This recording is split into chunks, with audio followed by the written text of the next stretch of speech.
جو رحمت کے مادے سے، لیکن خاص شان اس کی یہ ہے کہ جس میں ایک طوفانی کیفیت سے اللہ کی رحمت ٹھاٹھے مارتے ہوئے سمندر کی طرح. غضبان ہم پڑھ چکے ہیں 2 دفعہ، نہایت غضبناک حضرت موسیٰ کے لیے لفظ آیا غضبان آصفہ. تو عرب کہے گا اگر بھوک سے مر رہا ہے انا جوعان، پیاس سے مر رہا ہے انا عطشان. تو رحمان کے وزن پر بہت مبالغہ ہوتا ہے، اور اس میں ایک شان ہوتی ہے جیسے کہ طوفانی شان، طوفان وہ بھی اسی میں ہے. اور رحمان وہ ہستی کہ جس کی رحمت ٹھاٹھے مارتے سمندر کے مانند ہے. علم القرآن، اس نے قرآن سکھایا ہے. یعنی یہ کہ قرآن مجید کی عظمت کا تصور کرو، یہ اللہ کی رحمانیت کا مظہر عطم ہے، اس کی رحمت کی سب سے بڑی شان، اس کا مظہر عطم جو ہے وہ قرآن. دوسری بات یہ، اللہ کے ناموں میں چوٹی کا نام رحمان ہے، بہت پسندیدہ. رحمت کی تو ضرورت ہر شخص کو ہے. حضور نے فرمایا میں بھی مستغنی نہیں. آپ نے موقع میں فرمایا کہ کچھ جنت میں صرف اپنے اعمال کی بنیاد پر نہیں جائے گا جب تک کہ رحمت خداوندی دستگیری نہ کرے. اور حضرت عائشہ سے ہے یہ روایت. حضرت عائشہ نے پوچھ لیا، ظاہر بات ہے میاں بیوی کے درمیان ایک بے تکلفی بھی ہوتی ہے کہ کیا حضور آپ نہیں؟ آپ نے فرمایا ہاں میں بھی. الا ان یتغمدنی ربی برحمتہ، میں بھی جنت میں نہیں جا سکوں گا مگر اس صورت میں کہ میرا رب مجھے اپنی رحمت سے ڈھانپ لے. تو رحمان چوٹی کا نام ہے اللہ کے ناموں میں سے. اور جو علم اللہ نے دیا انسان کو اس میں چوٹی کا علم قرآن ہے. ایک علم ہے ریویلڈ نالج، اس کی چوٹی یہ ہے. ایک علم ہے ایکوائرڈ نالج، رفتہ رفتہ انسان جا رہا ہے. لیکن سب سے اونچا علم، سب سے بڑا علم خلق الانسان، اسی نے انسان کو بنایا اور اس کی کریشن کا کلائمیکس انسان ہے. تخلیق کی معراج انسان ہے. خلقتہ میں یدیا، ہم نے دونوں ہاتھوں سے بنایا ہے، جس میں عالم امر اور عالم خلق جمع ہو گئے. اس سے آگے علمہ البیان، جو صلاحیتیں انسان کو دی ہیں ان میں چوٹی کی صلاحیت جو ہے بیان ہے. انسان کو کہا گیا حیوان ناطق نطق، قوت بیان. اور یہ بات ہمیں معلوم ہے کہ یہ جو انسان کا جو برین ہے، ظاہر بات ہے گوریلاز میں بھی ہے، چمپینزیز میں بھی ہے، اور بھی حیوانات کے اندر بھی ہے، گھوڑے کا بھی برین ہے. لیکن یہ برین جیسے جیسے رفتہ رفتہ لوئر اینیمل سے اوپر آپ آ کر دیکھتے ہیں، ہائیسٹ انسان کے اندر آ کر اس کا جو گرے میٹر ہے، وہ جو ہائیسٹ ایوالوڈ فارم ہے، اس میں مختلف ایریاز ہیں. یہ ویژن کا ایریا ہے، آنکھ سے جو انفارمیشن جا رہی ہے وہ بھی ڈسائفر ہوتی ہے گرے میٹر کے اس پچھلے حصے کے اندر. ہیئرنگ ایریا ہے.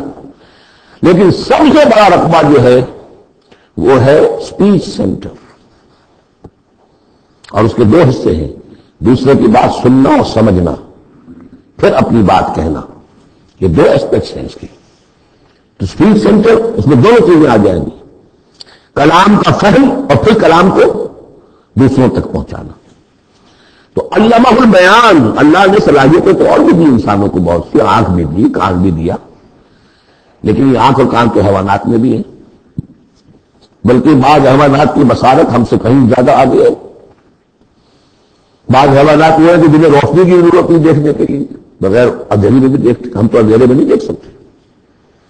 اس طرح کان، گھوڑے کا کان جو ہے اس کے کان کھڑے ہو جاتے ہیں اینٹنا کی طرح سے. اگر کہیں سے آہٹ ہو، جب یہ اپنے گھوڑ سوار بنتے ہی نہیں دیکھا، کھلا سنا ہے، جب ذرا سی آہٹ کہیں کی گھوڑے سن لی. اس حوالے سے باقی چیزیں جو ہیں ان میں تو یہ کہ علیحدہ علیحدہ گنا جائے گا تو صلاحیتیں باقی شاید انسان سے بہتر بھی دوسرے حیوانات میں ہیں. سونگنے کی صلاحیت کتے میں جتنی ہے ہمارے پاس تو ایک بڑا سو بھی نہیں. حیوانات سونگنے کا ایریا جو ہے وہ بہت بڑا ہوتا ہے برین کے اندر، وہ سونگ کر چیزوں کو اندازہ کرتے ہیں کھانے کے لیے کہ نہیں ہے. لیکن انسان کے ہاں آپ کا ہائیسٹ لیول آف برین میں یہ اسپیچ سینٹر ہے. اب یہ جو 4 آیتوں سے 3 جملے بنے، الرحمن آیتیں ہو گئی لیکن جملہ تو نہیں بنا. الرحمن مبتدا ہے، علم القرآن خبر ہے، جملہ اب بنا. تو جملے 3 ہوئے، الرحمن و علم القرآن خلق الانسان علمہ البیان. اس کو جو ریشو پروپورشن کا قاعدہ ہوتا تھا نسبت و تناسب کا حساب میں، ارتھمیٹک میں 3 ویلیوز دی گئی ہے، چوتھی تلاش کرو. چوتھی ویلیو اس میں کیا ہے جو مجمل ہے، چھپی ہوئی ہے، انسان کو جو بہترین صلاحیت اللہ نے دی ہے قوت بیان، اس کا مصرف بھی ہونا چاہیے بہترین. اس کا بہترین مصرف یہ ہے کہ قرآن سمجھو اور سمجھاؤ، قرآن پڑھو اور پڑھاؤ. جیسے کہاوت ہے کہ توپ اس لیے نہیں بنتی کہ اسے مکھیاں ماری جائیں، اسی طرح اتنی بڑی صلاحیت جو تمہیں اللہ نے دی ہے، اسی صلاحیت کو وکلاء استعمال کرتے ہوئے جو اچھا آرگو کر سکے اس کی فیس بڑھتی چلی جاتی. ڈیموگوگ کوئی لیڈر ہے بڑی اچھی تقریر کر سکتا ہے، وہ مارنے پر جو ہے مجمع کو آمادہ کر دے گا، لوگوں کو آمادہ کر دے گا، وہ اپنی گردنیں کٹوا دیں گے، لیڈر بن جائے گا. تو یہ صلاحیت جو اس لیے نہیں ہے کہ تو دنیا میں لیڈیاں اپنی بناؤ اس کے ذریعے سے. اس کا مصرف کیا ہے؟ قرآن سمجھو اور سمجھاؤ. یہ ہے بیان، اللہ کا بیان.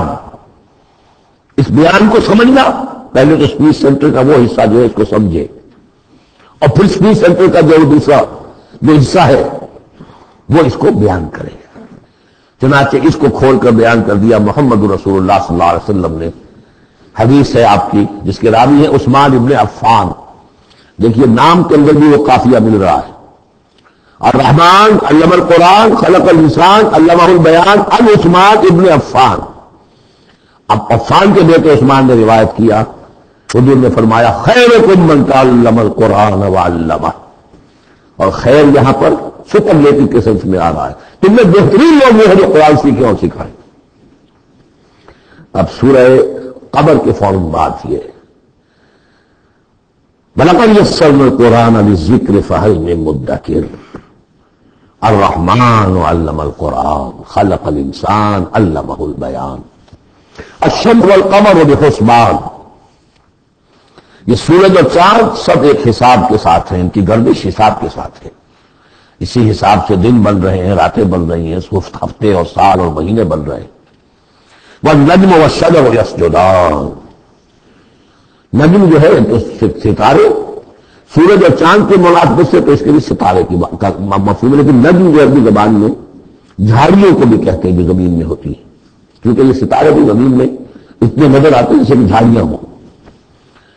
والنجم والشجر یسجدان، شجر کے حوالے سے اگر ترجمہ کرتے ہیں تو وہ جھاڑیاں، یہ بھی سجدہ کرتے ہیں، اللہ کے سامنے سربسجود ہوتے ہیں. ان کے سائے جیسا کہ کئی دفعہ آ چکا ہے. والسماء رفعها ووضع الميزان. اور آسمان کو اس میں بلند کیا اور اس میں رکھی ترازو. یہاں اس سے مراد وہ ترازو نہیں ہے جو کہ تولتی ہے دنیا کے اندر، اس میں بیلنس ہے، کاسمک بیلنس. آسمان اور زمین کے اندر، آسمان میں جتنے اجرام سماویہ ہیں، ان کو جو چیز تھامے ہوئے ہے، قائم رکھے ہوئے